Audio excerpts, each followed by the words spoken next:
What's up, YouTube? Today we're gonna have a little bit of lazy content and cheers. It is the weekend.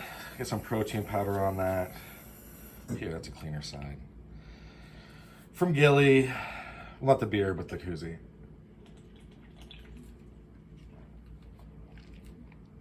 So, what I'm carrying right now, although it might change depending on how I feel, but the last couple days anyway, always have some of this on you, but also understand that there are limitations to this. First and foremost, you're going to want to have stuff that is CS and OC. And the stuff that I have, I believe, is red line. It's the strongest. I carry this in a cargo pocket. And I realize, there's always comments like, how do you carry all this stuff? Listen, little bro, if you can't figure out how cargo pants work, how tactical pants work, I wouldn't carry any weapons. I would just have your phone and call 911 and pray, okay? That's my genuine advice. But yeah, you can't use this really inside in a lot of places. In some states, it's illegal to use this inside. You got to know which way the wind is blowing, and you got to realize it's not going to work on absolutely everybody. I've never had it not work, but I will say that once you get really, really used to it, there are ways to mitigate it. And this is going to sound really crazy, but when I used to bounce all the time and we would let the mace fly, we were also letting the fist fly. I would force my eyes open, and if I got maced, and I wouldn't let them close for as long as I could. And then I would try to get away after fighting a little bit more, and I'd literally keep my eyes open and wipe it off with my shirt. So just bear that in mind. And there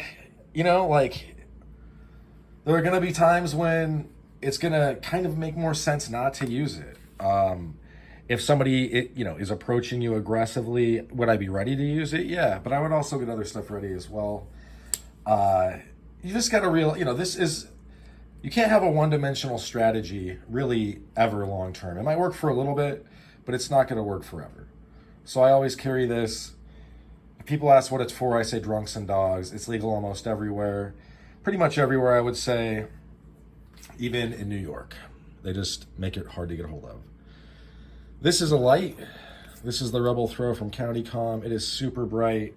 A light in almost all cases of somebody actually carrying in a way that I think is congruous to a long-term survivability.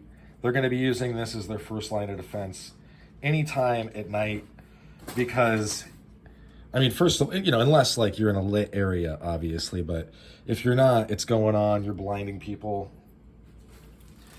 Got the Fang, BJJ proof, my person. I get that the BJJ people don't find that very funny, but that's just the truth, guys. I understand that there's a lot of bullshito floating around the EDC community. There's a lot of people that can't figure out how to go to a gym or go to I don't know. There's a lot of places you can go that they'll give you an instruction on how to fight. So if you want to give people money, you should give me money. Actually, no, I'm just kidding. But what I'm saying is the whole BJJ doesn't work really in a street fight because no one is unarmed on the street unless you're just straight up battling bros and crackheads. But most crackheads are armed. I'm just saying, you come at me with some crazy stuff, this is the ultimate get off me tool, and you're gonna be hurting for sure. The only time I'm unarmed is when I'm in the shower. That's it. Some guys, the nut and fancy types, they got something in the shower because they're out of their minds. I don't have anything in the shower. I carry this appendix style. It's great. It's from a very good knife company. I saw there was one on a drop last night. I'm sure one of you guys scored it. Super dope piece. ADCR 2V. This is the Mustang. I believe it's about 3.5. Yeah. I carry an appendix. I honestly don't carry this for self-defense.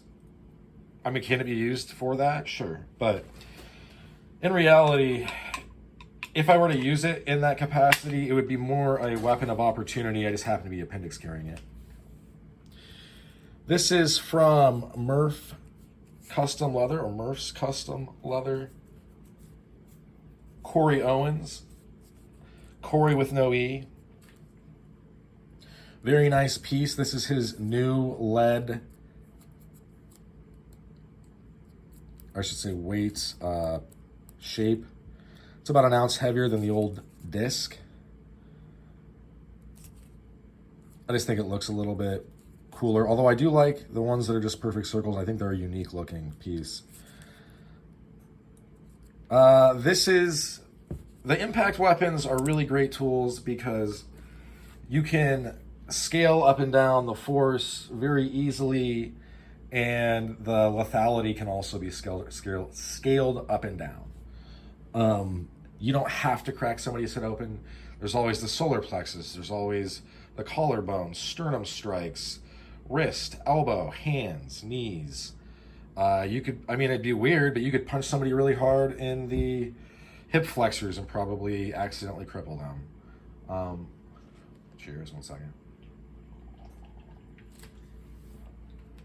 There's a lot of variability in what you can do, but I really like this one. It's sprung.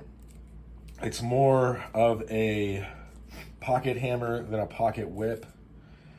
And because it's just, it's not just the 1095 shank. The way that it's constructed lends it to not wanting to break down, right? It's not wanting to shift in there. It's giving it some real rigidity. Could I bend this? Probably. Would I? No, you would be intentionally breaking it. It's not easy to do. I've said on this a bunch. This is holding up really well. I did oil the bejesus out of this. It came, it was fine. It's not like it came inadequately oiled, but I always just see how much the oil is willing to soak up. And this soaked up a good amount, meaning that now the matrix that is the flesh/leather is now extra spongy and durable. Very nice piece. Glad to have it aboard. So, these are Knucks from PVK. They're the in-house Knucks. They're $60 before shipping. I really like these. They're a little bit smaller. I mean, if you're a guy with large hands. Obviously, if you're a female, they're probably going to be too big. But they have like this kind of stunted paddle. This is actually, I'm almost positive I saw this in some old magazines or like back in the day type stuff. So I think this is a traditional pattern. Correct me if I'm wrong, I guess. You can see, obviously, we got 3 points, and this locks in really easy. Stonewash, so you can't really see a lot of the dings and nicks. Carrying this, it is a little bit of a chunk, but I also have found that it makes it for the size of it and for what it is, it's a fairly unobtrusive front pocket carry. Like, I just throw it in with everything else, and I don't really notice I have it. So I get that, I have a couple other things. Why would you pull this out? Well, I wouldn't maybe initially, but it's good to have some backups on you. I don't want, if somebody grabs something or, you don't know what's going to happen. I realize there's a lot of guys that literally have done nothing but sat behind a desk their entire lives, and they like to talk shit on the internet. They don't know what's going to happen in a fight either. Nobody can tell you what's going to happen in a fight. I like to be a little bit more prepared. You know what I mean? I like to be extra prepared. Could I carry a gun? Yes. Do I have a permit? Yes. Do I have a gun? Yes. Why do I not want to? They're a pain.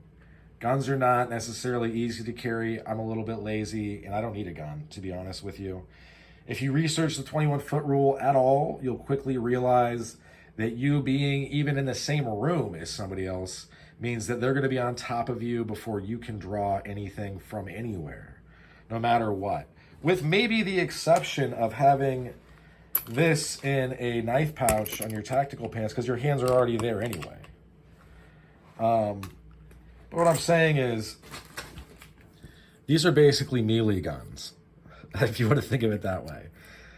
These are gonna, I mean, so you're probably not gonna hit them straight on, so these turn into points.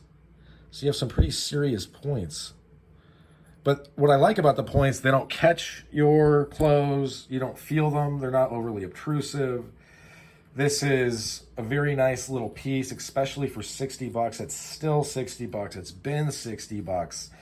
They've got two other options that are a lot more expensive. They're like $100 more. They're very much, they're anodized and there's something else. Like, they're very neat. However, I just like the raw aluminum. That's just my thing. I don't want to have to worry about stuff scratching off. These are really nice, guys. That's why I'm putting them back on the channel now, kind of giving a little bit more time. I might do just a standalone re-review. But yeah, they're super nice, super neat, easy to carry. I'm sure would be super effective. They're aluminum. They're not going to tug your pants down. And I don't know, sometimes, in the summer, I just have less stuff on me. Sometimes it is just Knucks and no sap. And depending on what I'm doing, maybe it is just Knucks. And not so much the other stuff. So, depending. It just kind of, In any event, that's what I'll share out for this one. Thanks for sticking with me to the end. Hope you folks have a good rest of your day. Bye now.